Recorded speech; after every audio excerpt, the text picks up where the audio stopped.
So I've been out of work, and today, just a little while ago, I had another cold open, but this is the one I'm going to go with because I talk about how crazy my neighborhood is with like their Nextdoor app. I've told you guys about Nextdoor, right? You guys know about Nextdoor?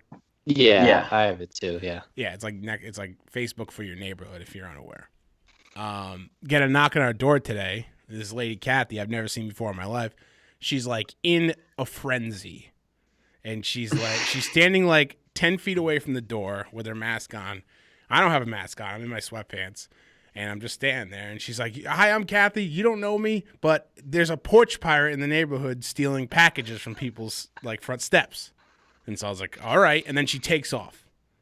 And so then I'm like, okay. So I shut the door, and Lindy's like, "What was that?" I'm like, "This one of our neighbors, Kathy, is telling us there's a porch pirate in the neighborhood, and to be Porch careful." pirate. Yeah.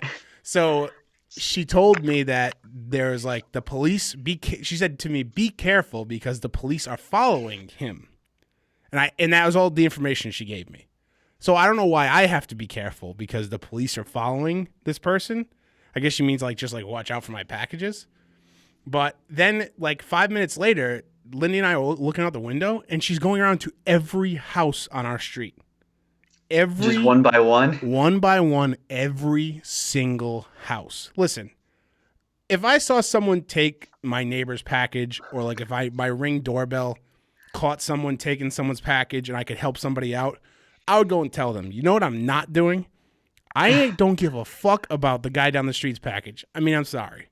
I mean, Yeah, not going door to door. I can only have so much empathy for people in this world, and it really ends for my neighborhood, like the two people that live next, like left and right of me. Like after that, your empathy has a range. Diminishing returns severely after that. It drops off severely, and then of course like family and friends, obviously. But I'm not gonna spend the time to go around and tell everybody there's a porch pirate in the neighborhood. No. I mean, is that a common phrase? I've never heard that before. A porch pirate. Yeah, the news likes to use it, I think. Porch pirate. I don't know. All I do know is that it is March 2nd, because you guys just told me, and this is Average Nobody is number 112 for March 2nd. You can find us on Average Also, Nobody's. What? Tell no, me. go ahead. No, finish your spiel. No, I was going to say it's March 2nd, and the people who live across the street from me still have their Christmas decorations It up. is. All right. So we're going to do that every week now. It is March 2nd, Jail. and the people that live across from them still have their Christmas decorations up. Jail. And it's not just like a simple, like no, lights it's on like the bush. Full-size light-up deer in a sleigh in their front yard. It's like fucking La Salette over there. For people that live in this area, you know what La Salette is. And it's fucking like this gigantic, like, light display at this, like, I don't know, what is it? It's like a fucking church or something, right? Some kind of, I used to go for, like, CCD class. Some Jesus property. Yeah, right. And this person's house, like, they have a huge house. They got, like, a couple of kids. And, like, especially with all the wind and all the snow we've gotten, like, the reindeer are just strewn about on the ground. You know what I mean? Yeah. But they still light up every night. They just still light them up. I thought I was late. Are they waiting for, like, the weather to get warmer, maybe? I don't know. I have a theory that, like, they're doing work inside their house, and wherever they're, like, working is where those things go. But have you seen them recently? I've seen, like, some work vans outside, like, going into the garage. But also, like, these people leave their house, like, 3 or 4 times a day. I leave my house, like, suspicious. On the weekend, not during the week. I guess I didn't leave. I don't leave my house that much anymore right now, but I guess it's still a lot, even if you were leaving your house normally during the week. But right, if you don't have, so right now we're just talking about our crazy neighbors. If you don't pick out a crazy neighbor or multiple crazy neighbors, then you are the crazy neighbor. Just keep that in mind. Yeah. If you're like, oh no, my neighborhood's great, everybody's normal, then you are the one that's going around knocking on people. You're the crazy one. Because I remember at Metcalf, I thought the neighbors were relatively normal, and then I think back, and me and John kept the Christmas icicles on the house until well into June one year. We refused to take those down. So anyway, AverageNobodies.com, Spotify, Apple Podcasts, anywhere else where podcasts are found. Average Nobodies there. YouTube.com/The Average Nobodies, where you can find a video version of this podcast. All right, we got a big show. We do. Justine texted us and harassed us about wanting to do a topic like this. So we're gonna do a topic. I mean, she doesn't want to come on and tell us these things to our faces, but it's fine. The topic she put up for us is movies that we like and that we enjoy, but are actually very bad movies. And then she attacked our taste in movies. I don't care for it at all. No. It's very mean. Do you want to do this before celebrity birthdays? No, we're going to do celebrity birthdays, but I just wanted to do a little, that's what they call in the business, a tease. A little tease. You know, I will say, and Adam and I were talking about this before we went live, I find myself, any movie that I enjoy, like I genuinely like. Like I don't like it, I don't enjoy it and then think like, oh, this is a bad movie. Yeah. I was able to find one to use as an example for today, but I don't know. I feel like Justine has a lot of movies. She was able to name a couple very quickly. Yeah, I had to, and this is another. I had to like think of movies that I think of like as like a popcorn movie, as like movies that like I like to watch. But then I started like, we'll get into this after. Let's play celebrity birthdays, and then we'll get into that later. It's time for everyone's favorite game show, Celebrity Birthdays. Who is it? It's Michael Scott. All right. It's Ryan this week. I have the celebrity birthdays. Adam, can you give me a point check before I get started? I do. I can. So the updated point totals: Matt with 17, Ryan 27, Adam 21, and Mitch 3. Mitch holding up the rear. So today we have 1, 2, 3, 4, 5, 6, 7, 8, 9, 10, 11, 12. No, we have 10 birthdays. Holy shit. I was just going to keep counting. Let's just get right into it, folks. Okay. Tommy used to work on the docks, but it's this vivacious vocalist's life, and even though he's wanted dead or alive, he'll never stop giving love a bad name. Adam. John Bon Jovi. Yes, Shit. It is John Bon Jovi. Tried to work in some lyrics from his most famous songs there. Very good. It is John Bon Jovi, also known as Robert Kraft's friend. It is his birthday. How old is John Bon Jovi today? Adam, you go. 69. Ah, damn. I'm going with 69 as well. John Bon Jovi is 59. Oh, really? He's way younger than I thought. Yeah. I was gonna go in the 70s. Well, hold on. For some reason, I thought that he was in the same age range as the Aerosmith guys, and they're in their 70s, right? No, so he must have got started because his big albums were in the early to mid 80s. So he must have been really young. He must have been in his 20s. Yeah, because I guess Aerosmith got big in the 70s, so. Yeah, I think they're like a good decade older. Okay, well that makes sense. Yeah, yeah. I was going more towards the Robert Kraft age, but Robert Kraft is 20 years older than John Bon Jovi, and they're buddies. He just likes hanging out with old people. I guess so. Okay. Next celebrity birthday. Hailing from Denmark, this demented Dane pirated his way to the Seven Kingdoms and is not someone you'd want to run into at a family reunion. Could you repeat that? Hailing from Denmark, this demented Dane, so basically he's just a Danish person, pirated his way to the Seven Kingdoms and is not someone you'd want to run into at a family reunion. Oh, I know who it is. Is it oh god, is it the Theon Greyjoy's uncle from Game of Thrones? Shit. Euron Greyjoy. Euron Greyjoy. There we go. Yeah, this will be a tough one to get the actual actor's name. Fuck. It is. I've been meaning to watch the show that show, The Investigation, on HBO. And he's in Overlord too. Oh, that's right. Yes, that's right. I knew him from something else too. I don't know. I can't guess. I don't know his name. Euron Greyjoy. So it's Pellew Asbake. Okay, yeah, we never go. Pellew Asbake. So, am I pronouncing that correctly? I have to pronounce it wrong. Matt. So it's his last name is A.S. and then it's the letter B, but then it's like an A and a backwards E combined. Yeah, it's ass bake. Huh. That's big. That's the Matt, I gave you the half a point for that one. I appreciate that, Adam. I mean, we could have split a half a point for a quarter each. so No, I'm not getting into quarters. I do have it. So in I gotta bold draw a line. lettering. It says we'll also accept Euron Greyjoy for half point. Okay. It's just he'd be a tough actor to get. Anyway, how old is Pulu Aspik today? Pulu is That's big. he's 43 years old. Pretty confident in that. I'm gonna go with 46. No, both wrong. He is 39. Wow. Okay. Ooh, Okay. okay. We're going old. We're going old this podcast. Mr. Too old. Aspik, happy birthday. Okay. All right. This lover and protector of extinct animals is the daughter of an especially happy Oscar-winning director who never taught her not to run in heels. Matt. That is Bryce Dallas Howard. Yes, it is. Bryce Oh. Howard. She Um, was obviously in the new Jurassic Park movies and ran in heels. and ran in heels, and she's the daughter of Ron Howard. Being chased by a T-Rex. Yes. How old is Bryce Dallas Howard today? Richie Cunningham's daughter is. She's 38. Ooh, too old. I'm going 35. She is 40. Oh, okay. Damn, I was so close. I didn't think she was. 40, really? Yeah, She's I was very young, surprised. very accomplished. Director of The Yeah, Mandalorian.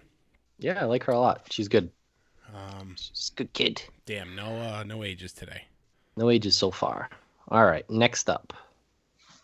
So this is another one. I'll just say it. Forget about remembering this actor as anything but the offspring of T in one of the greatest television shows of all time. Matt. Oh, Is it Meadow Soprano? No. Oh shit. Adam for the steal. AJ Soprano.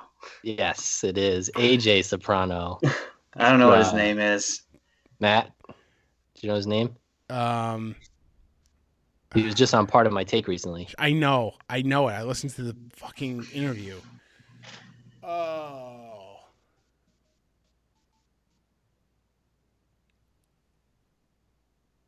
No, I don't know. Is it Anthony something? No. So Anthony Oh, was the Anthony, character right. name. Anthony was his fucking name. So real name Robert Eiler. Oh, yeah, no. Oh. Fucking right on the tip of my tongue. Shit. So Robert Eiler, also known as AJ Soprano. How old is he today? In the clue, did you give him a male pronoun? Did I just totally miss that? Nope. I just said forget about remembering. Ooh, I said this actor. Oh, all right. Well, okay. Yeah. Adam, go ahead. You want to guess the age first? AJ Soprano is 44. Oh, no. 44. AJ Soprano is What? AJ Soprano is 36.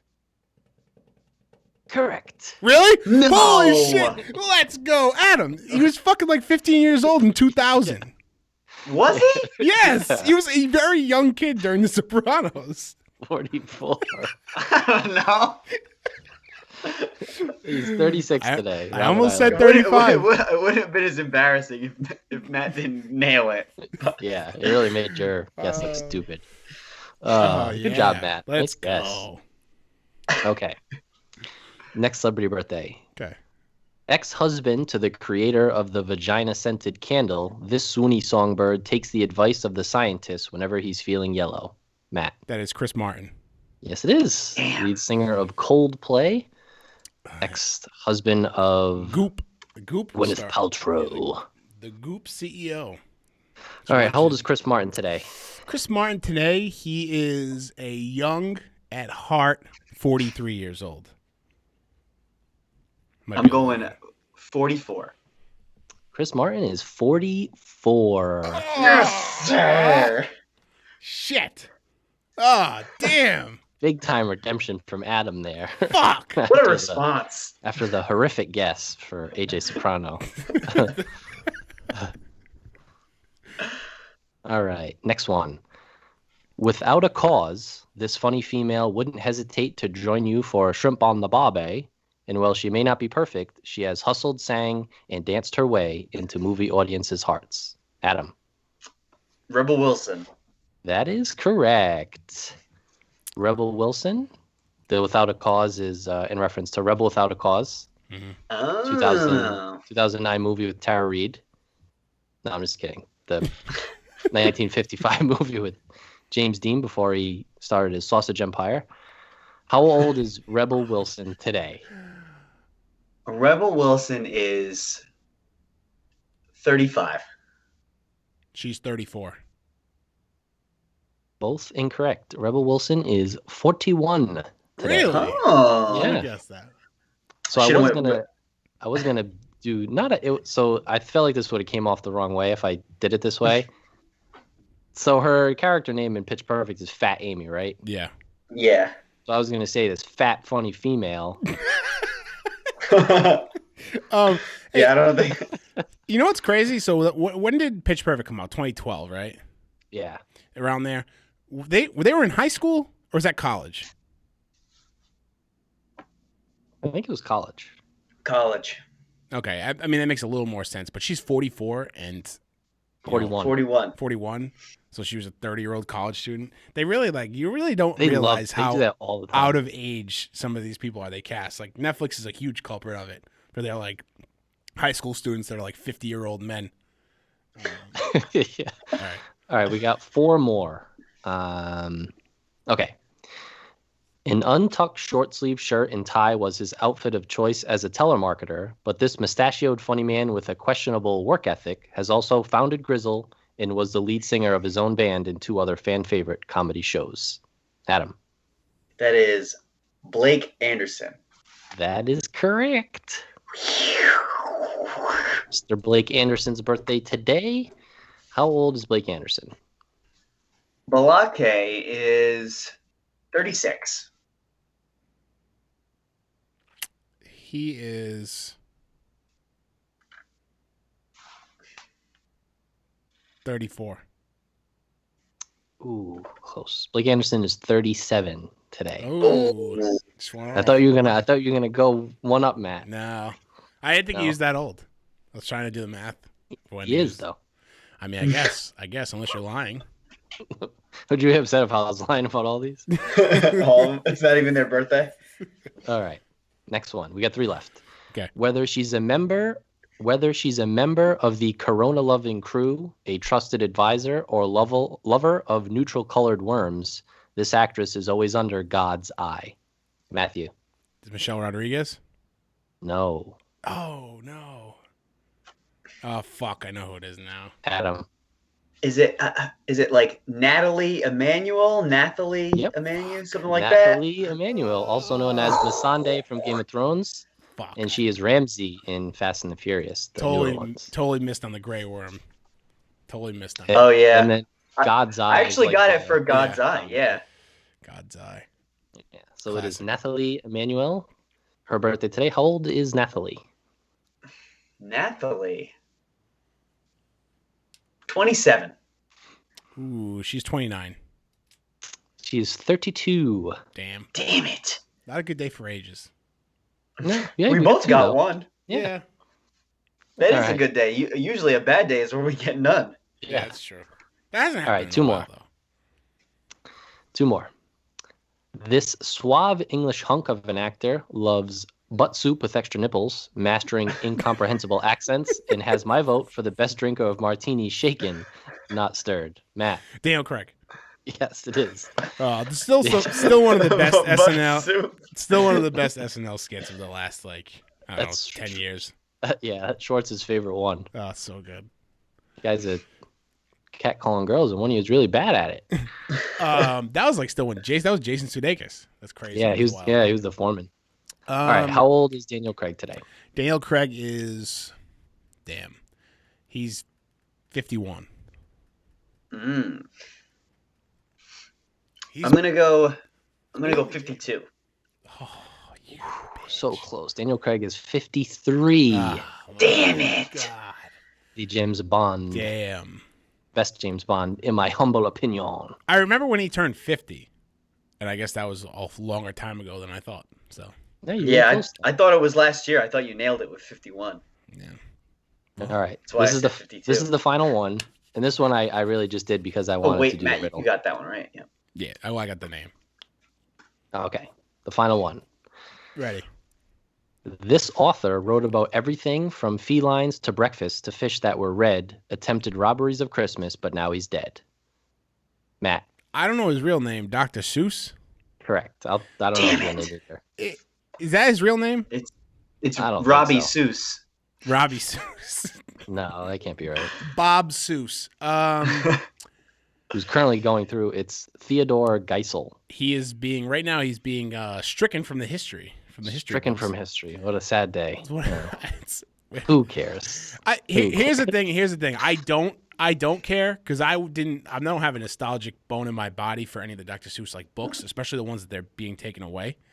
But also, like, I think it's funny because like 5-6 years ago, people would be like, "Oh, who's gonna get canceled next? Oh, next is gonna be Dr. Seuss," and here we are. Dr. Seuss is gone. All right, Dr. Yeah, Seuss. Dr. Seuss. So how whatever. old would he have been today? He's dead. He's been dead for a while. Man, I think he's like 100. He's like 110. I don't know. Shit, really? I think so. I think he's been dead for a very long time. Yeah, Also, he's kind been of a scumbag. He like while his wife was sick with cancer, he was like banging her best friend, and then his wife because she God. found out and killed herself, and then he married her best friend and then shipped the kids off to like training school because he hated kids. Jesus, Yeah. what a scumbag. Yeah, he did hate kids, which is funny. I'm gonna guess 108. He would be 117, Oh damn! Ooh. Wow, not high enough. which is funny. I don't know why that number just looks so funny for a human age. 117. Yeah, and that's it. Those are the That celebrity was a birthdays. great Wow. round. Huge day. It's time for everyone's favorite game show, Celebrity Birthdays. Ryan, I'm gonna need you to come up with a outro for the celebrity birthday. I can do that. Okay, I'll do it after we log off. excellent. All right. So, Justine texted us. She's upset with us because she thinks we like two movies too much and we're not that critical. Well, we're going to be critical today. We are. She tasked us with picking out a movie that we really enjoy, but we know is a bad movie. And before we go around and give our picks, I want to say I had to like really go back and think about. I texted Ryan and I was like right off the bat, I think Fast and Furious. Like any of the Fast and Furious movies, I really enjoy. And then I'm I like, don't think that's a bad movie. but that's see now, Adam. Here's the problem. I talked myself in and out of about 20 movies. I was like, you know what? I really like that. I like that movie, and it's a bad movie. And then I started thinking about like, but no, that's not a bad movie. That's not a bad movie. That is a good movie, and I like it. So here we are. So I would be interested to hear your guys' like how you went around and you like decided on this movie, this one particular one. Yeah, absolutely. Ryan, Who wants to go first? Yeah, I'll go first. if you Yeah, want. go first, Ryan, because I want to hear about yours. I'm excited. Yeah, so I had the same thought process of like most movies that I like and enjoy and like either seek out or if I see they're on, I'll watch it. Like in my back of my mind, I don't think of them as bad. You know, I'm like, oh, this is a good movie. But then you can, as you get into it, and I found more of like the crazy action movies, especially from the 80s and 90s. Most of them are pretty bad. They're not great movies. They're enjoyable and they're fun, but you know, they're not going to be on any AFI top 100 movie list anytime soon. So I wanted to start there, and that's when I immediately zeroed in on Roadhouse, the 1989 Patrick Swayze classic. I rented it. So it was on AMC, but when I went to watch it, it was the last day for some reason. It was going to be on AMC. I didn't realize Roadhouse was on a time limit. So I started it, and then the next day it was off AMC, so I actually had to go and rent it, and I ended up buying it. I bought it on Prime for $4. Good purchase. That's a steal. So how I broke this down is I have the synopsis, the cast, I have some tough guy movie tropes, some bad guy traits, some things that happen, and some quotes. So I'll go through it quickly. Okay. So we're not here all day. So here's the synopsis I found on the internet. The Double Deuce is the meanest, loudest, and rowdiest bar south of the Mason-Dixon line. And Dalton, Patrick Swayze, has been hired to clean it up. He might not look like much, but the PhD-educated bouncer proves he's more than capable, busting the heads of troublemakers and turning the Roadhouse into a jumping hot spot. But Dalton's romance with the gorgeous Dr. Clay puts him on the bad side of cutthroat local big shot Brad Wesley. First off, hysterical that the bad guy's name's Brad Wesley. Like, could not be a less intimidating bad guy name than Brad Wesley. Not yet. The cast, yeah. So the cast, it's actually a pretty good cast. So Patrick Swayze obviously is Dalton. Kevin Tighe, Tighi. I'm not sure how you pronounce it, but it's John Locke's dad from Lost, is the bar owner, who I like totally. You know, when you first watched it, I probably was way before Lost. But he plays like a big role. Terry Funk plays kind of a big role, the wrestler. He's like the main bouncer that Patrick Swayze takes it over from. Sam Elliott is really good in it. Ben Gazzara from The Big Lebowski and a couple other 80s movies is in it. And then his love interest is Kelly Lynch, who is not her finest hour. She's not asked to be a great actress, but she's really not that good in it. But for me, what made it's just a preposterous movie. Like, I sent you guys a Snapchat today of Patrick Swayze like running from his house to kick the door down. Like, the door down. It's a preposterous movie. It's actually not that crazy, the first, maybe like the first 3/4 of it, but then the final couple scenes are just like batshit nuts. Some tough guy movie tropes. Immediately in the first 10 minutes, he gives himself stitches. Like, Patrick Dalton gets stabbed and he's in like the bathroom stitching himself up. Why stitch himself up? Go to the hospital. He has amazing reflexes. It's typical of like 80s movies. There's like a bar fight going on and he's just like leaning up against the bar and his glasses flying everywhere and he just like tilts his head. Yeah, it goes right by. Everyone else is getting decapitated by bottles. And a thing I found, and I was looking back on it, like the badasses, especially in the 80s and 90s, they really loved the one name. Like, he's Dalton. That's it. There's no first and last name like Dalton. He's known as Dalton throughout. Like, he has this crazy reputation as this badass.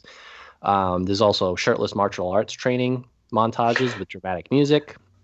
Also, Swayze is in absolutely incredible shape in this movie. It's insane, the shape he's in. And with his hair, Adam, you've probably had some naughty dreams about Patrick Swayze with that hair. Every little boy aspires for his hair to be like Patrick Swayze's. Do they? Is that something every little boy aspires to be? That can't be true. And then, like any tough guy, he has a finishing move. In this case, his finishing move is actual murder. He rips the person's throat out. I remember Lindy watching. I remember Lindy watching Roadhouse, and I think I wasn't home, or I had come home and she was watching it, and she's like, "I don't remember Roadhouse being this violent." Like, I was like, you are thinking of a different movie then, because Patrick Swayze literally rips out people's throats. She's like, "Yeah, I think I'm thinking of a different movie." They don't have consecutive scenes without a humongous brawl. Like, they'll have one scene where the characters are just talking, and then the next scene's in the bar and people are just beating the shit out of each other again. They love it. Some of the things that happen in this movie. So right at the beginning, he's recruited by John Locke's dad to come in, because he just bought this bar and he's like, it's in a rough and tumble neighborhood. Like, people are always fighting in it, but he's like, I have a big investment in the bar. I want you to come and be the bouncer, help clean it up so I can actually make some money. So Patrick Swayze's living in New York City at the time. And John Locke's dad's like, look, I'll fly you to Missouri, where my bar is. And Patrick Swayze says flying is too dangerous, so he drives the 1,200 plus miles from New York City to Jasper, Missouri. It makes no sense. Why? Just fly. Just fly. Just fly. At one point, one of the bad guys comes into the bar with a shoe knife. So he has these shoes, and there's just a knife sticking out of it. And his first move is to go with like a thrust kick straight to Patrick Swayze's throat. Thankfully, he blocks it and breaks his leg. the main bit, which I feel like this happens in way too many movies. The main bad guy, Brad Wesley, watches Patrick Swayze have sex with his love interest from afar. It's very creepy. There's like the sex scene, and then the camera pans out, and the bad guy He's watching. He's in a rocking chair, like at the house next door, watching them have sex. I don't know why that happened. One of the main goons, one of Brad Wesley's main goons, drives a monster truck through a car dealership because the owner of the car dealership doesn't want to pay up because he's like trying to shake down the town. Patrick Swayze's character goes from like a patient bouncer at the beginning of the movie. He gives the speech about how you should always be kind. He's like, be kind, be patient. You know, we don't want to start fights. And then in the final couple scenes, he's just this murderous assassin who's killing everyone. Like the final scene in the bad guy's house, he like sneaks up on people. There's a scene towards the end where Brad Wesley's character lives in this like sprawling estate, and they see this car driving towards them from like pretty far away. So all the bad guys have their like shotguns and machine guns and are shooting the car, and the car's like keeps coming, and eventually the car like lights on fire and like almost blows up. So then the bad guys like go to approach the car, and there's no one in it, and Patrick Swayze had put a knife to the gas pedal. And apparently the car just drove straight with a knife Stuck to the gas. So I think that's where the Dark Knight Rises got it from the brick. Probably. That's probably what they did. Yes, that's how Chris Nolan does it. He just stabs the knife through the gas pedal. Just insane. The camera just pans down and there's a knife on the gas pedal. And then one of the henchmen like gets taken out because the stuffed polar bear falls on him, like pretty gently. They like slow-mo it. It's so insane. And then some quotes that I found from the movie that really stood out. There's a pickup line at the beginning. This guy's hitting on a girl at the bar, and he says, "What do you say we go nipple to nipple?" Which is not something I had thought I would ever hear. They have their own version of like, "Does a bear shit in the woods?" And the guy says, "Does a hobby horse have a wooden dick?" And then during one of the fight scenes, Sam Elliott like goes up to one of the bigger bad guys. And one of the bigger bad guys goes, "You want to fight, dickless?" And then Sam Elliott says, "I sure ain't going to show you my dick." And then they start fighting. I don't know where that's from. And then my favorite one, in one of the final fight scenes, Dalton, Patrick Swayze's character, is fighting one of the bad guys' main henchmen, who also happens to be this really good martial artist. I don't understand why all these martial artists are living in Jasper, Missouri. But the bad guy he's like behind Patrick Swayze, and he grabs him by like the hair, and he's gonna like snap his neck, and he grabs him by the head, and he says, "I used to fuck guys like you in prison." Which is not like that's not a badass line. That's weird. Why are you admitting that? No. It's like that's like the Abby Gilmore line. It's like, "I ate pieces of shit like you for breakfast." You piece of shit for breakfast. But it's like the music's like crescendoing, and like he just grabs him by the head, and he's like, "I used to fuck guys like you in prison." It's like, wait, what? When did it come out? When did Roadhouse come out? 85? 89. 89? Yeah. Just God. a wild movie. The ending like takes the cake, but it definitely a movie that I enjoy and I would watch. I now own, and but it's not a good movie. I will say the Jeff Healey band is like the band. If you ever watch it, they're like performing live in the bar. So that was like an actual band, and the lead singer was blind. So that's why you like when you see him, he looks blind. He really is. But the music's actually really good. It's like bluesy, like rock and roll type stuff. So I will say the soundtrack is very good. Everything else is just absolutely insane. So that is my Roadhouse story. So that's an awesome one. Yeah, that's a really good one. So I had 3, and I'll boil it down to 1. I'll quickly name the other 2. So at first, I immediately thought of Pacific Rim because Adam and I have watched Pacific Rim, like no lie, like we've probably each seen it like together probably 60 times. That probably would be easy. That probably would be an underestimation because there was a point in time where it was on HBO every day. So right, and that was when you just popped like, "Oh, Pacific Rim's on. Boom, yeah, done. I'm watching the rest of it." It is, but I talked myself out of it. It is just a really good sci-fi movie. I'm sick of telling myself that that's a bad movie. There's nothing about like the second one jumps the shark quite a bit, but Pacific Rim by Guillermo del Toro is a good movie. So off the table, movie. Justine, I'm sorry. Yeah, I was gonna say I like Pacific Rim. The second one I go to is Over the Top, 1987 Stallone classic Over the Top.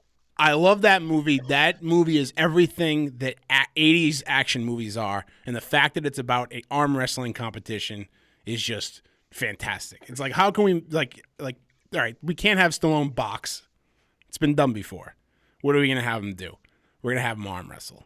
So it's it's an insane movie, but not even that, because that is a bad movie that I like.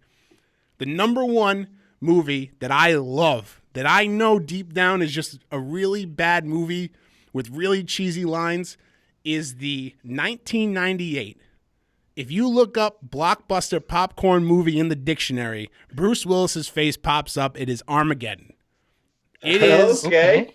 I can't have Armageddon on at any point and not finish it. But I understand the reasonings why it's not a great movie. Number one, Armageddon is a good movie. See now, Adam, you have to be critical. Justine's going to get on us for this. Listen, I know the insanity of Armageddon. Justine doesn't like Armageddon because she hates Ben Affleck. That's not fair. Well, no, that's a topic for a different day. The right. Ben Affleck fan club is stronger than ever. Right now, we're at the precipice, Adam. The next 2 weeks We will are. decide the future of the Ben Affleck fan club. We've been gone before. We've been gone before. We'll be back.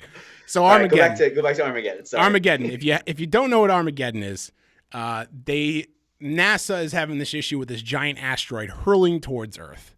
This came out at the same time as Deep Impact, so end of the world movies were big at that time in 98, 99. And so NASA decides that they're gonna drill to the center of this asteroid and blow it up from the inside. But they don't want to send astronauts. They want to get the best oil drillers in the world. Number one, how do you define the best oil drillers in the world? It's a machine that. I mean, they can't be like Bruce Willis's crew can't be the only capable oil drillers in the world. I refuse to believe that. But they are the most entertaining. They are the most entertaining and an unbelievably star-studded cast. I would, for a movie that it's a popcorn blockbuster movie, no doubt, but it has some big, heavy-hitting actors in it that have all respectively been in very good, actually very good movies on their own. Number one, Ben Affleck, writer-director to the stars, and a terrific actor, the best Batman that there ever was. Bruce Willis, while he's fallen off and nobody really wants to work with his fucking disgruntled ass, he was in some classics. The Sixth Sense, fucking an amazing movie. Billy Bob Doran. Among his movies, one of his best things that you probably never seen is that he was in Fargo, the TV show. And he played an amazing character in Fargo, the TV show. Yes, he did. Liv Tyler, Will Patton, best known for his role in The Postman. Have you ever seen The Postman? That's just a really bad movie. He was great as the assistant coach in Remember the Titans. Yes. Steve Buscemi, William Fichtner, Owen Wilson, Michael Clark Duncan. I mean, and then the Russian guy who I can't pronounce his last name, Peter Stormare. You know him? He's like the Russian guy in every movie from that era, and still to this day. He's also in American Gods. The movie is just the lines are great, and there's great little it's just built like a fun movie. There's no substance at all, because if you drill down, no pun intended, if you drill down even just below the surface jokes, there's nothing there. There's absolutely nothing there. Nothing makes sense. You have all these oil drillers show up to NASA, and they're getting ready to do their training, but they have some things they want the government to do for them before they can go up to space. Michael Clark Duncan wants to stay a summer in the White House. They all don't want to pay taxes anymore. It's little bits like that really drive home the humor of it. But then you also have the other side of it, which is the Billy Bob Thornton storyline with he never got to go to space because I forget he was sick and he couldn't get on that the mission he was supposed to be on, so he never got to go up. And so he was like, I always want to be the guy that wore the mission patch. And, of course, Harry Stamper at the end of the movie gives him the mission patch. He rips it off. He gives it to Ben Affleck. You make sure Truman gets this. It has the heartwarming parts about that. And then it has the over-the-top like action movie nonsense that like a really good 80s action movie has, like what Ryan was talking about with Roadhouse, because you get up in space and not only are they just drilling in space, they have like these fucking metal ass like drillers and digs. It's just super over the top, like, you know, futuristic quote unquote like machinery. And then William Fichtner's character is carrying around like they have a you know, break glass in case of emergency pistol. Like gun. And then all of a sudden now they're pointing, there's a nuclear warhead and they're pointing a pistol at each other. Steve Buscemi's got the machine gun and he's firing off into space. He's got space dementia. He's got space dementia, which has to be a real term, right? I mean, what is that? It's just, I mean, I understand deep down, like the movie, there's nothing to it. It's hot air. But it's my hot air, and I love Armageddon. So I do too. And they have like the fun musical moment with the leaving on a jet plane. I'm sorry. Yeah, right. And so great soundtrack done by Liv Tyler's father, Steve Tyler of Aerosmith. Tremendous soundtrack. But yeah, like that was great. And it's a tremendous cast. Like you don't see those types of cast that much anymore. Like the Ocean's movies. You know, well, it's because like the plot, besides like the huge action scenes, but like the plot, like you said, it could boil down to almost like an indie comedy type thing. Like it's very basic, but then you put like Michael Bay in charge of it, and you just have that crazy cast that like bonds so well. Yeah. And then you include like all the explosions and the action scenes, and I mean, there's a lot of different dynamics happening too. You have, you know, Bruce Willis. You have Ben Affleck trying to prove himself to Bruce Willis so he can date his daughter. Yeah. And then you have like Bruce Willis needing to like, I think, prove to himself that he can like do this, obviously, that the government trusts him. And then you have the Billy Bob Thornton character arc. Listen, there's a lot. I'm talking myself back into this as a good movie because I do get chills when Bruce Willis stares at William Fichtner and is like, I will make 800 feet. I will make 800 feet. And when they're training, like the training montages are really funny. Yep. What is the that woman astronaut? Michael Clark Duncan's not paying attention. He's like, "What'd I just say, Bear? What'd I just say?" And he's like, I wasn't. He's like, she's like, "Oh, what are these jets for?" She's like, "These jets. So if I kick you in the nuts, you don't fly up into space, right?" What's the line? Adam, do you remember that line? No, I don't. You know what I'm talking about, Ryan, right? Yeah, I do. These are so if I kick you in the nuts, your ass doesn't fly up into space. Shit, it's a fucking good line. But yeah, tremendous movie. Adam? All right, so when Ryan and I were on before this, I said I had two, but I don't want to go with them because I feel like they're too easy to go with because I know I love a movie that are worse than these two. The first one is MacGruber. I think that movie is hilarious, but it's not meant to be like a good movie. See, it's tough with comedies too. It's really tough with comedies because comedies have the satire angle where like, do you laugh? I mean, that's the meaning. Like that's the reason behind it. Because I almost chose Little Nicky for that reason, but I'm like, well, they probably knew it was going to be bad. Yeah, like they didn't. Yeah, right, exactly. They didn't think that Harvey Keitel was going to be a believable Satan. You know what I mean? Like this is not like. And then another one I thought of it like sort of it immediately jumped to mind in our text conversation, especially with Justine, is that because we were talking about Jurassic Park 3, and she always makes fun of me because I love Jurassic Park 2, and she says that's a terrible movie. But that one's too easy too because, you know, I know there's a worse movie out there that I love. Like I'm a very easy critic. So I just like right after I said those two to Ryan, I went online and I just typed in bad movies that people love. And I found like a list of 50 on the Ringer. So I said, all right, let me look at these and see if there's any that, you know, on here that might fit that category. And there are some on here that I love that are considered bad movies. Youngblood, the junior hockey movie with Rob Lowe and Patrick Swayze, Battleship that we talked about in our text conversation, Tokyo Drift is on here, Bad Boys 2. That was the one that was the one I brought up to Ryan. That's the one I texted to Ryan. I said Tokyo Drift immediately jumps out at me, but that's like, you know, I'll convince myself that's a good movie till the day I die. So yeah, right. How was Bad Boys 2 on there? Bad Boys 2 is a great movie. It's better than Bad Boys 1. It is. It is. Battlefield Earth, Mission Impossible 2, Demolition Man. Ryan, I know you love Demolition Man. Like, ooh, I was like, maybe I'll go with that one. But I'm going to keep scrolling down. Demolition Man is like in the 30s. Okay. Con Air is on there. Roadhouse, number 21. Mighty Morphin Power Rangers, Deep Blue Sea. I love Deep Blue Sea. I was like, ooh, maybe I'll do Deep Blue Sea. But that's Deep still Blue only Sea's number good. 17. Can I get worse? Is there a movie out here that I love that is worse than that? Triple X, number 15. Love that movie. Is Grease 2 on there? I haven't seen it yet. The Beach with Leo. I fucking love that movie, and I love the. I thought the book was awesome too. I'm not a beach Number guy. 11. But is there a worse movie than The Beach on here that I love? At number 11, Over the Top, number 9. Over the Top, so good. White Chicks, number 6. And then I got down to number 1, and I was like, oh, I have to go with this one because it is the best bad movie on this list, and I know it's bad, but I still love this movie.